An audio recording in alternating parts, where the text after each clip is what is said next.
today I want to offer you a different way to look at your plants. Yes, they're plants, but today they are trichome factories. And once you start thinking of them that way, growing great quality cannabis just starts to make more sense. Come on, Hi-C, enough with growing plants. We're growing trichome factories, man. I do love the fact that you always come up with these analogies and you relate cannabis growing back to something I already understand. It does make it easier for me to grasp some of these concepts. Yeah, well, I need all the help I can get, you know? Yeah, definitely. Come on, we'll get into this one. This one was fun, man. I think if you can just adjust your mindset to this for a couple minutes, it might help you. It might help you understand plants a little bit more. All right, let's get into it. All right, come on. Before we do, this episode is brought to you by Real Growers Grow Dots. If you want more yields with less daily work, you have got to check out Grow Dots. They feed full cycle, support heavy blooms. You get more free time with better harvest. Don't just take my word for it. Go check them out over at realgrowers.com. If it's your first time checking them out, use coupon code Scott at 420. Save 20% off your first order. Realgrowers.com. Go check it out. Come on, Hi-C. Okay, I'm thinking of my plants or my trichomes as factories. Help me figure out what's going on here, Scott. Come on, the trichomes are the factory, right? That's what we're trying to do. We're trichome farmers here, right? Yeah. All right, so let's talk about it, man. What's the first thing we got to do if we want to build a factory? A bunch of factories. Get some real estate. Get some real estate, right? So I'm lucky. We don't have to buy the real estate. We can just grow it. Your plant is the real estate, okay? Those flowering sites, all that is your real estate. Even the, the leaves and all that. You've got those solar panels have to go out. All that needs real estate, man. So the bigger the plant you're going to grow, of course, when I say bigger, it can't have a bunch of stem, but just in theory, I know this, sounds very simple, but if you want to grow a lot of buds, you got to have a lot of budding sites with a lot of green and a lot of real estate. So we'll start there. Before we get to that, I think that it's worth mentioning one thing that you do growing differently than a lot of growers. You chop off that main cola. Sure. And instead disperse the energy to grow a bunch of littler growing sites all around. If I'm trying to develop real estate, why is it better to have a bunch of littler spots than that one big giant one? Don't forget, these are factories in our analogy, right? We want to build as many of these factories as possible. The trichome factories. Yeah. So do I want one giant one where I'm going to have to park a half mile away to get to it? Deliveries are going to be backed up. Nah, let me have 12 or 15 or 30 satellite factories, all with their own parking lots, Yeah, so think about that giant bud, that big central cola. That big piece of real estate. Yeah, that's only one piece of real estate, though, so you can only fit so many factories on it, right? If I got my chance of taking that or breaking that into 12 decent-sized buds, you're going to get more surface area, more land to build your factories on. Your trichomes are the factory. We want to build them dense, so we need as much land as possible. What are the trichomes? That's that like little crystally looking Yeah, thing? yeah. It's a little stalk that has the head on it, and that's where all the medicine is, the terpenes, the cannabinoids, the thiols, and that's all getting built inside those inside little trichomes? that. So now we've got our land. We're building our factory, right? And our factory is those trichomes. And now what's a factory do? It makes things, right? So that factory is going to start making our inventory. And, man, we get lots of cannabinoids, all right? 30% of the shelf is stocked with cannabinoids, all right?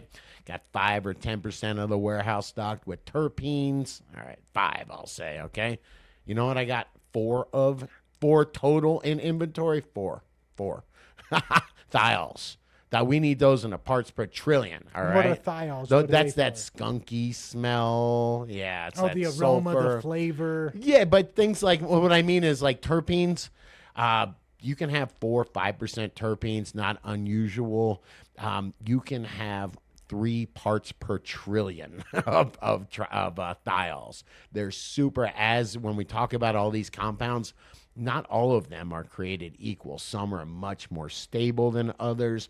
Some are much more powerful than others. We want to keep these things. We want to build them as diverse as we can. We want to inventory them all, right? And what these secondary metabolites, what you're building and stockpiling, some of them are psychoactive effects. Some of them are for the entourage effect. I think they all are, contribute to that entourage effect. Some smell chemy and fuely.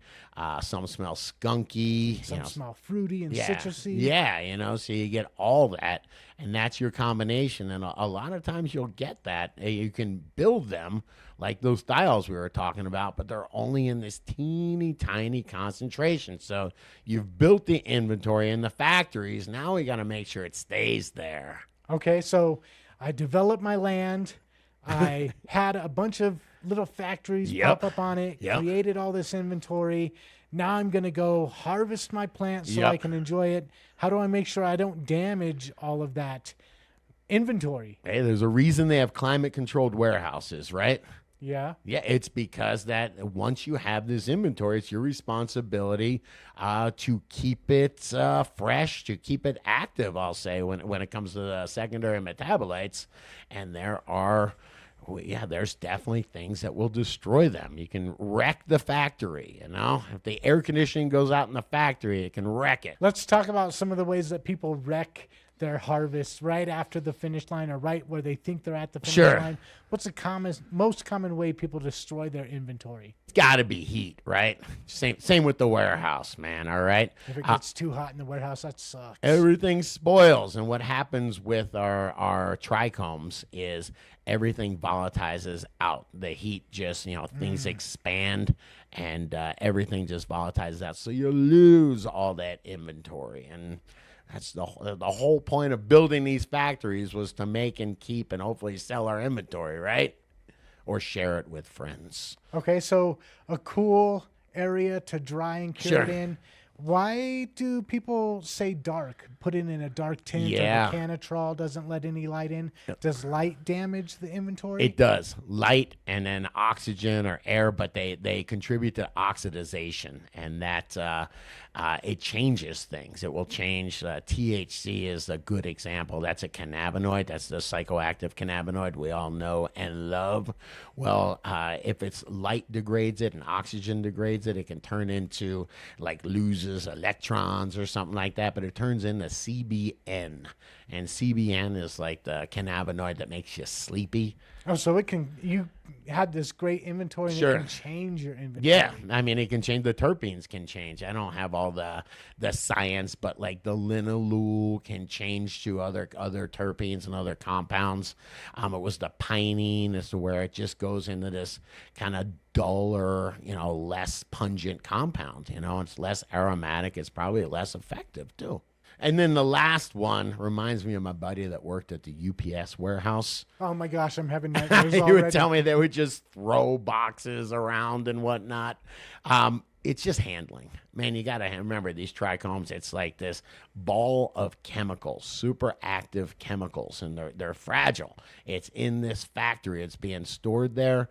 It is literally sitting on on top of the real estate. Yeah, right. Looks like a water tower, though. You know what I mean? So you just got to be really careful with it. And like it's just physical damage. I mean, don't put it in a bag. There's a reason why you don't see too many people putting their harvest in bags anymore, right? So think about it. You squish that, and you're ruining the trichomes. You're breaking them off. Now you're exposing what was inside there to air, oxygen, and I saw one of my friends that's a commercial grower. He has this machine that he feeds it through at Trim. That's not cool, man. It's scared. It reminded me of the UPS warehouse worker. That's what it is. And think about what they're probably making. It's a commercial facility, right? So they're making UPS quality, commodity kind of stuff, right? Yeah. So anyway, I don't do that, man. These trichomes are fragile. These are the factories that you work so hard to create. So yeah, treat them with care.